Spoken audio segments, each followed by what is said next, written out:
হযরত ঈদে মিলাদুন নবী জশ্নে জুলুস পালন না করলে নবীজিকে ভালোবাসা যায় না। আল্লাহু আকবার। আচ্ছা, ঈদে মিলাদুন নবী আর জশ্নে জুলুস পালন না করলে যদি নবীজির ভালোবাসা না থাকে, তাহলে কি সাহাবায়ে কেরাম কেউ নবীকে ভালোবাসেন নাই? আপনারা কি বলেন সাহাবায়ে কেরামের ভিতর নবীর ভালোবাসা ছিল? তোমার ভালোবাসা আমাদের সারা দুনিয়ার সব মানুষের ইশকে রাসূল যদি এক পাল্লায় তুলেন, আর শুধু হিজরতের রাতে নবী করিম সাল্লাল্লাহু আলাইহি ওয়াসাল্লামের সাথে আবু বকরের ইশকে রাসূল এক পাল্লায় তুলেন, সমান হবে? এখন তাকবীর দেন। আরে হুজুর আসতেছে, একটা তাকবীর দেন না। মাইক ছাড়াই দেন, সমস্যা কি?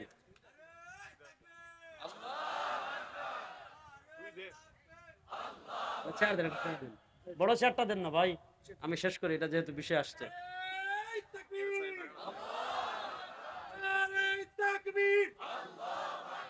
প্রধান বক্তার আগমন, পক্ষ থেকে লাল গোলাপ শুভেচ্ছা, আমারটা আসলে আজকে ভাই। আসসালামু আলাইকুম হুজুর, 2 মিনিট বলি আমি। 100 বার 2 মিনিট কে?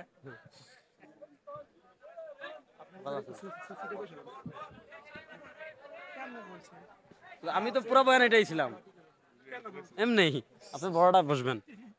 আচ্ছা যাক, এটা বলে শেষ করছি, শুনেন, একটা 2 মিনিটে শেষ করব। শুনেন, কোন দিন ঈদ হবে, কোন দিন ঈদ হবে না, এটা নির্ধারণ করার অথরিটি, ক্ষমতা আমাদের নাই। কোন দিন ঈদ হবে, কোন দিন ঈদ হবে না, এটা নির্ধারণ করবেন নবী করিম সাল্লাল্লাহু আলাইহি ওয়াসাল্লাম।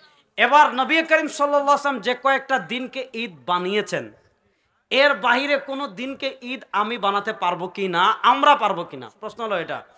ইমাম আব্দুর রাজ্জাক আস-সানাআনী মুসান্নাফে আব্দুর রাজ্জাক হাদিস এনেছেন, হযরত তাউস রাহিমাহুল্লাহ থেকে হাদিস এসেছে, নবী করিম সাল্লাল্লাহু আলাইহি ওয়াসাল্লাম নিষেধ করেছেন, লা তাত্তাখিযু শাহরান ঈদা ওয়ালা তাত্তাখিযু ইয়াওমান ঈদা, নিজেদের পক্ষ থেকে কোনো মাসকে ঈদ বানায়ও না, নিজেদের পক্ষ থেকে কোনো দিনকে ঈদ বানায়ও না।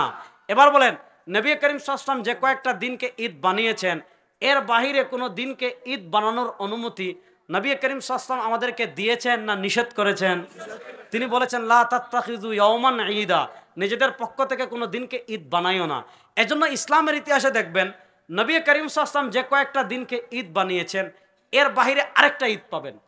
এটা হলো, আপনি ইমাম ইবনে দাকিকুল ঈদের ইহকামুল আহকাম পড়বেন, রাফেজিরা জিলহজ মাসের 18 তারিখকে ঈদ বানাইছিল, এটার নাম ছিল ঈদে গাদিরে খুম। খুব সহজ করে বুঝাই, ঈদে গাদিরে খুম মানে আমাদের আকীদা, আহলুস সুন্নাহ ওয়াল জামাতের আকীদা হলো, নবী করিম ইসলামের পরে আবু বকর রাদিয়াল্লাহু তাআলা সবচেয়ে বড় 1 নম্বর খলিফা, ওমর রাদিয়াল্লাহু তাআলা 2 নম্বর খলিফা, উসমান রাদিয়াল্লাহু তাআলা 3 নম্বর খলিফা, আলী রাদিয়াল্লাহু তাআলা 4 নম্বর খলিফা।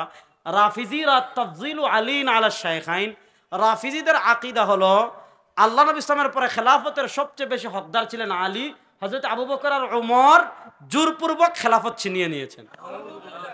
তো একটা আলী রাদিয়াল্লাহু তাআলা ফজিলত কেন্দ্রিক একটা হাদিস আছে, আমি ওইদিকে যাচ্ছি না, মান কুনতু মাওলাহু ফাআলিয়ুন মাওলা। জিলহজ মাসের 18 তারিখ গাদিরে খুম নামক জায়গায় আল্লাহ নবী হাদিস বলেছিলেন, যার কারণে রাফিজিরা তৃতীয় আরেকটা ঈদ বানিয়েছিল, রাসূল ইসলামের বানানো ঈদের বাহিরে গিয়ে ঈদে গাদিরে খুম বানিয়েছিল। এজন্য নবী করিম সাল্লাল্লাহু আলাইহি ওয়াসাল্লামের বানানো ঈদের বাহিরে গিয়ে নিজেদের পক্ষ থেকে যত ঈদ যারাই বানাবে এগুলো সব বেদাত। এবার 12 রবিউল আউয়াল যে আপনি ঈদ বানালেন, এখন তো ঈদ না, এখন সাইদুল আয়াদ।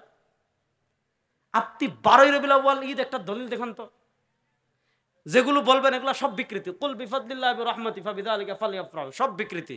সোমবারের হাদিস আনবেন, সব বিকৃতি। তিরমিজি শরীফের বাবুন মা জা ফি মিলাদিন নবী, সব বিকৃতি। আবু বকর রাদিয়াল্লাহু তাআলা এবং ওই যে তাযাকারা মিলাদাহুমা, সব বিকৃতি। এটা নিয়ে আমার সাথে ডিবেট হয়েছিল 2 বছর আগে। হ্যাঁ, আমার সাথে ডিবেট হয়েছিল, একটা ঐতিহাসিক ডিবেট, ওইটা একটু দেখে নিন। আজকে এই পর্যন্ত থাকুক। সুবহানাকাল্লাহুম্মা ওয়া বিহামদিকা। আর জশ্নে জুলুসের কথা একটু বলি। জশ্নে জুলুস শুরু হয়েছে 1981-তে, কত সালে বা এরকম 1989 সম্ভবত, 1989 বা এর আশেপাশে, মানে 50 বছরের বেশি, 50 বছর ওজোর হয় না, আরো কম। আমাদের বর্তমান একজন পীর আছেন, বাংলাদেশে আসেন, উনি পাকিস্তানের তাহির শাহ। ওনার পিতা ছিলেন আহমদ তাহের শাহ, ওনার পিতা ছিলেন উনাদের কি আহমদ শাহ না কি একজন ছিলেন, তৈয়ব শাহ, তৈয়ব শাহর পিতা ছিলেন আহমদ শাহ, এরকম আহমদ আহমদ সিরিকুটি। হ্যাঁ, উনি এটা উনার ওই তাহের শাহ যে তৈয়ব শাহ, উনি বাংলাদেশে এটা প্রথম আবিষ্কার করেছেন। তাহলে যেই জিনিসটা আবিষ্কারই হলো ওই দিন, ওই জিনিসের দলিল আপনি কোরআন হাদিসে পাবেন।